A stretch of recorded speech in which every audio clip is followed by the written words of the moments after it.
Shalom, selamat pagi dan salam sejahtera bagi saudara yang dikasihi Tuhan. Dimanapun saudaraku berada, doa saya saudara baik-baik saja ya, dan tetaplah semangat di dalam pengharapan kepada Tuhan. Amin. Sebelum kita melanjutkan aktivitas pada hari ini, marilah kita meluangkan waktu untuk mendengar dan merenungkan firman Tuhan. Marilah kita bersyukur kepada Allah yang memberi kesempatan bagi kita untuk bisa mendengarkan firman-Nya hari ini. Kita berdoa. Segala puji syukur kepadamu Tuhan untuk nafas kehidupan yang masih Tuhan berikan bagi kami pagi ini. Tuhan, kami mau menyerahkan seluruh hidup kami. Kiranya Tuhan menolong dan memberkati kami di dalam menjalani hari-hari kami sepanjang hari ini. Kiranya Tuhan juga memberikan hikmat bagi kami untuk dapat melakukan setiap pekerjaan baik yang berkenan kepadamu. Kami mau belajar di dalam firman Tuhan. Berkatilah firman-Mu dan terangilah hati dan pikiran kami, sehingga firman-Mu dapat bekerja dengan leluasa, menuntun, mengajari, dan memberi hikmat bagi kami untuk dapat melakukan banyak hal baik yang berkenan kepadamu. Berfirmanlah Engkau ya Tuhan, sebab kami telah siap mendengar. Kasih karunia dan damai sejahtera dari Allah Bapa Tuhan kita dan dari anaknya Tuhan Yesus Kristus dan Roh Kudus menyertai saudara sekalian. Amin. Firman Tuhan untuk kita pada hari ini yang ditetapkan menurut Almanak KKBP Jumat 4 Agustus 2023 tertulis dalam kitab Markus 9 ayat 47. Dalam bahasa Batak dan bahasa Indonesia demikianlah dikatakan. Jala molo digasipi matamiho pulsikon. Ai dingganan marmata sabaribaho bongot tuharajao ni dibata unang mardua mata ho dibolokon tunaroko. Dan jika matamu menyesatkan engkau, cungkilah, karena lebih baik engkau masuk ke dalam kerajaan Allah dengan bermata satu daripada dengan bermata dua dicampakkan ke dalam neraka. Demikianlah pembacaan firman Tuhan. Dalam kitab Roma dikatakan, upah dosa ialah maut. Setiap orang yang berbuat dosa akan menerima keadilan Allah, yaitu mereka akan mendapatkan penghakimannya. Ketika manusia pertama diciptakan, Adam, lalu manusia kedua Hawa diciptakan, dan mereka jatuh ke dalam dosa. Tuhan Allah memanggil dan bertanya kepada mereka, "Di manakah engkau?" Tentu pertanyaan ini bermaksud kalau Tuhan mau manusia itu mempertanggungjawabkan apa yang telah dia lakukan. Pelanggaran atas perintah Allah di dalam kehidupan mereka. Dalam Kejadian 3 ayat 11, Allah berfirman, "Siapakah yang memberitahukan kepadamu bahwa engkau telanjang? Apakah engkau makan dari buah pohon yang kularang engkau makan itu?" Manusia itu menjawab dalam ayat 12, "Perempuan yang kau tempatkan di sisiku, dialah yang memberi dari buah pohon itu kepadaku, maka aku makan." Lihatlah, manusia itu tidak mau mengakui kesalahannya dan memohon ampun kepada Allah. Dan ketika Allah berfirman kepada perempuan, "Apa yang telah kau perbuat ini?" Jawab perempuan itu, "Ular itu yang memperdaya aku, maka aku makan." Dalam ayat 13.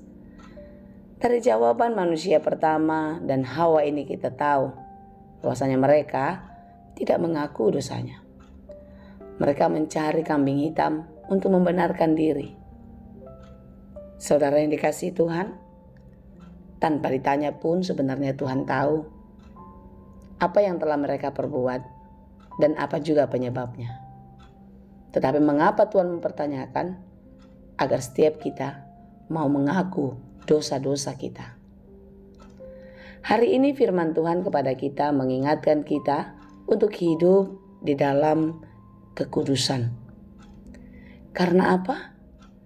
Karena jika kita tidak hidup dalam kekudusan, kita menuruti keinginan daging, kita menuruti keinginan dunia, maka pastilah kita akan binasa. Karena tidak ada tempat bagi mereka yang hidup di dalam dosa, di dalam kerajaan Allah. Dan jika matamu menyesatkan engkau, cungkilah. Karena lebih baik engkau masuk ke dalam kerajaan Allah dengan bermata satu daripada dengan bermata dua dicampakkan ke dalam neraka. Mari kita melihat apa yang dikehendaki Tuhan. Yang dikehendaki Tuhan, kita kiranya bersama-sama dengan Dia di dalam kerajaannya. Tetapi tidak ada satupun yang dikenan Tuhan, orang yang masuk ke dalam kerajaan Allah hidup di dalam kenistaan dosa. Oleh karena itu, saudaraku yang dikasihi Tuhan, renungan kita pada hari ini mengingatkan kita untuk tidak hidup di dalam dosa. Mengingatkan kita untuk menghindari dosa di dalam hari-hari hidup kita. Bahkan mencabut akar-akarnya. Karena ketika kita membiarkan dosa itu ada dan terus hidup di dalamnya, maka kita akan terjerat selamanya dan kita tidak akan mudah lagi atau tidak bisa lagi keluar daripadanya. Oleh karena itu, saudaraku yang dikasihi Tuhan, Yesus mau kita hidup lebih baik baginya. Kita hidup menurut perintahnya dan melakukan kebaikan dan kebenaran di dalam kehidupan kita. Kuat, teguh, tetap bertahan dalam iman. Menjauhkan segala keinginan daging dan bahkan kita harus sanggup menolak segala keinginan itu. Godaan yang paling besar bukan datang dari luar, tetapi dari dalam diri sendiri. Keinginan untuk mendapatkan lebih banyak, lebih besar, itu datang dari dalam diri sendiri. Oleh karena itu, saudaraku, marilah kita mensyukuri kehidupan kita agar kita mau dipimpin dan dituntun oleh Tuhan dan kita mau melakukan hal baik dan kebenaran seperti yang dikehendakinya. Hari ini, marilah kita berkomitmen dari dalam diri untuk mengikuti Yesus dengan setia, untuk terus berjalan di dalam kebenarannya. Tidak mudah untuk disesatkan, tidak mudah untuk terjerat dalam perangkap iblis, tetapi kita hendaknya tetaplah hidup di dalam kesetiaan, ketaatan, dan terus memberikan hidup kita untuk dipakai oleh Tuhan, memberkati banyak orang. Saudaraku, marilah kita hidup di dalam kekudusan, karena keadilan Tuhan akan dinyatakan.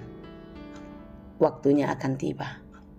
Tidak ada seorang pun dari antara kita yang luput dari perhatiannya.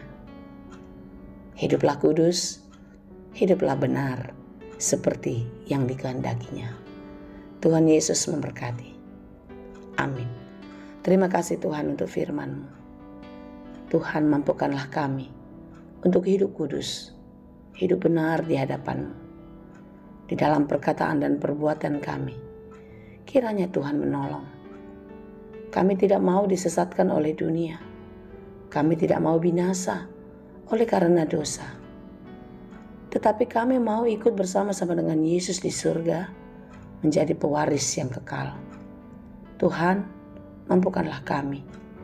Kuatkan kami untuk tetap bertahan di dalam iman, sehingga kami tidak mudah digoyahkan.